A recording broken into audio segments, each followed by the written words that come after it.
two. They claim to be from LizardSquad, the group who claim to be behind this hack. Member one started by telling me why they carried out the attack. Largely to raise awareness regarding these issues. I mean, I'm rather curious. Would you trust a company we can just take down like this with your credit card information? So you're doing this for the public good? You want us to believe that? Yes. We're also doing it to amuse ourselves, but there's definitely the aspect of public good. And what is amusing about disrupting ordinary people's lives and getting some type of power kick out of it? I personally find many of the comments, lots of the response we've been receiving rather amusing. You find this funny too, member two, do you? I so much don't really find it that funny because I actually do security legally, so I don't really have the dark sense of humor as much as the other guys, but I was only just in it just because of the awareness of companies. Like, just giving you a small example, like the attacks were stopped for almost 14 hours ago now, right? And Sony are still struggling to fix their DNS servers, so they still don't propagate properly, whereas Microsoft have already managed to bypass that, and Xbox Live services are currently up and everyone's playing their games, and they're just enjoying their Boxing Day.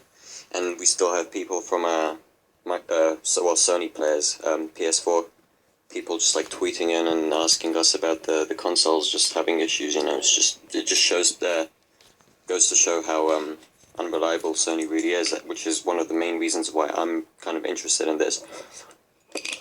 Yeah, and to hell with all of the people that get their lives disrupted in the meantime, is that right? You just don't care? Not so much that we don't care about their lives being disrupted. I mean, surely people could go through one day, it's just, it wasn't even a day in total. It was just like 12 to 14 hours. I mean, put it like this. Let's just say that these attacks weren't done on Christmas Day, right? These attacks were done on a random day. Let's just say it was done on the 20th of December. Would Sony and Microsoft take the attacks just as serious, if you think about it? Have you got children? I don't know. I've just turned 22. Right. I wonder what it's like for a child when he wakes up and he gets this as a Christmas present. Oh, and then he can't play it because of people like you. Yeah, that's understandable. I've got a 10-year-old brother. He came up to my room and he was just like, I can't play Minecraft. And I'm like, oh, it's fine. Services will be back up soon. So he just went downstairs and ended up watching Nickelodeon. Maybe you should have told him I'm the idiot that's disrupting children's lives on Christmas Day. Well, it's not really disrupting if it's just a day, I wouldn't really take it that far. I mean, it's security so how is at the it end not of the day. Disrupting? So when you've got children on Christmas Day, they've got a present, their parents might have worked all year to buy that present. Mm-hmm. And you're disrupting their lives on Christmas Day. And why? Because you can. Right, exactly. Just because we can. But not only that, but put it like this. Is Christmas really about children playing their new consoles or playing with their new toys? Or is it about them spending time with their family and celebrating Christmas? I think everyone's just taking it completely out of the ordinary. Whereas people are saying, oh, I've spent this amount on a console which is useless and it doesn't work, and that it's not about kids playing their games or going out and stuff. It's about spending time with their families. So now you, a 22-year-old who's barely lived with no children, no family, in terms of children around you, now you're deciding how people should live their lives on Christmas Day. Now you're deciding what's important to them on Christmas Day. That's just my opinion. It's not a fact. It's just my opinion. Yeah, but you're enforcing your opinion on others, aren't you? That's what you're doing. Well, it happened, so we can't go back now. It wasn't really, we weren't going to go back in the first place. It was just something that was planned, really. Why did you choose Sony and Microsoft? Specific reasons. One of the biggest multi-billion, just such a huge company, Microsoft, can prevent such an attack, Like, would you not think that they should be able to prevent such an attack? Like, think about all the NOC technicians that they have running their servers and their DNS servers and everything, protecting their network security. And all of a sudden, they were told that this would come on Christmas Day.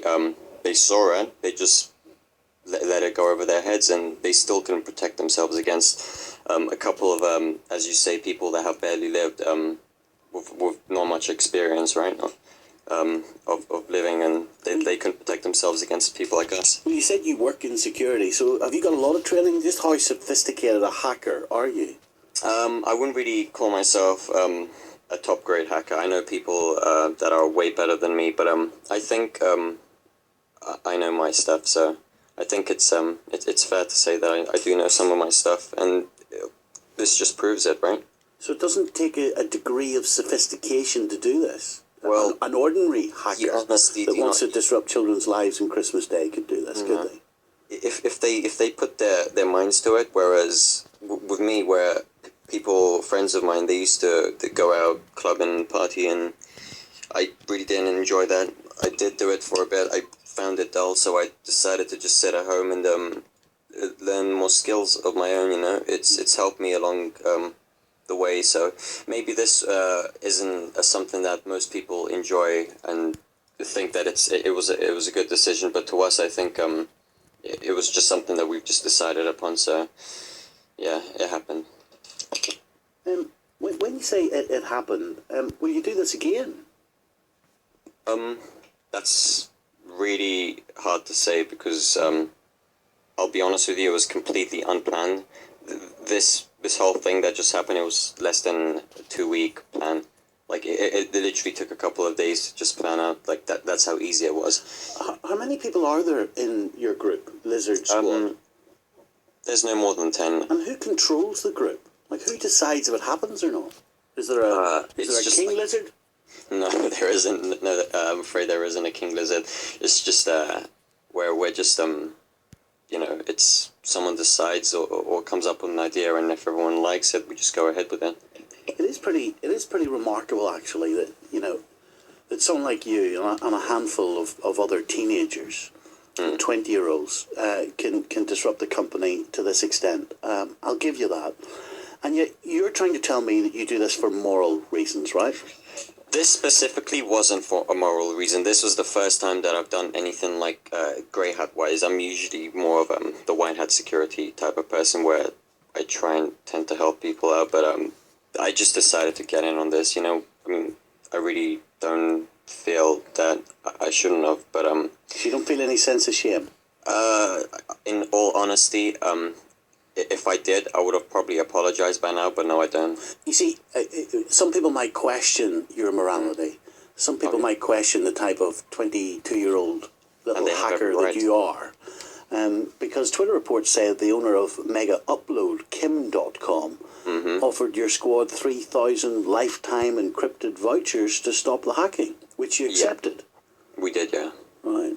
So it was nothing really to do with exposing a company for the greater good. You took the money and you ran, didn't you, like a petty criminal?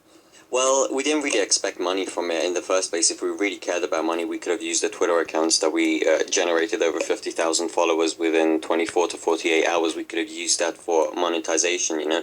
We could have easily linked out a couple of, sent out a couple of linked profiles or whatever that could literally, like, each click gain us 3 to 6 cents, depending per country. France, for example. Why did you take the vouchers then?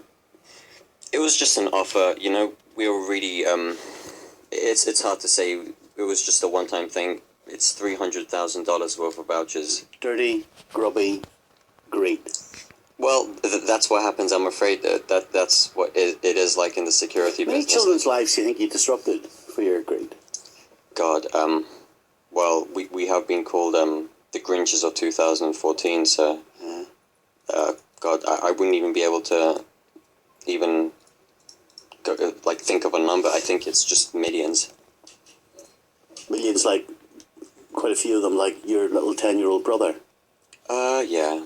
But I don't that makes you a man, doesn't it? Makes you a real man. You must feel powerful disrupting 10-year-olds. It really depends. I don't know. I don't really have an opinion on that. Feel strong, do you? No, you don't feel strong by doing this. You just you feel that you have the power to do something, and maybe the company could actually change for the better. But obviously Sony still hasn't. A lot of people out there might criticise us, the BBC, for giving you this interview, because I guess they will say that we're giving you the publicity that your group wants.